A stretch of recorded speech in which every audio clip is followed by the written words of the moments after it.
லட்சம்.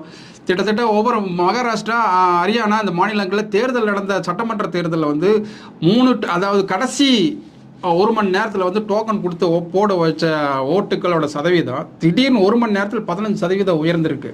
இது எப்படி இருந்துச்சு? 15% எப்படி உயர்ந்தது?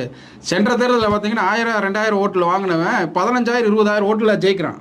அப்போ வந்து இது எல்லாமே அந்த ரேஷியோ எடுத்து பார்த்தீங்கன்னா கிட்டத்தட்ட போட்ட ஓட்டுகளும் இப்போ 1 லட்சம் ஓட்டு ஒரு தொகுதியில் வந்திருக்குதுன்னா, வாக்குப்பதிவு ஆகிருக்குதுன்னா, கிட்டத்தட்ட அதில் பார்த்தீங்கன்னா இருக்கிற தேர்தல் ஆணையத்தில் இருக்கிற இது பார்த்தீங்கன்னா பதிவானது போட்டு பார்த்தீங்கன்னா 1,50,000 லட்சம் இருக்குது. இப்போது 50,000 ஒவ்வொரு தொகுதிக்கும் வந்து அதிகமாக போட்டாங்கன்னா அந்த கள்ள ஓட்டு எப்படி வந்துச்சு அப்படிங்கிறது அவரோட கேள்வி.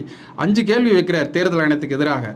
அந்த கேள்வி அருமையான அற்புதமான கேள்வி. ஒரு கைதேர்ந்த ஒரு லெக்சரரை போல, ஒரு ப்ரொஃபஸரை போல அருமையாக கிளாஸ் எடுத்துட்டார். இது வந்து எங்கேயுமே வந்து எல்லாத்துக்குமே தெரியும். இது வந்து சர்வதேச அளவிலான ரிப்போர்ட்டர்கள்லாம் கலந்துக்கிட்டாங்க.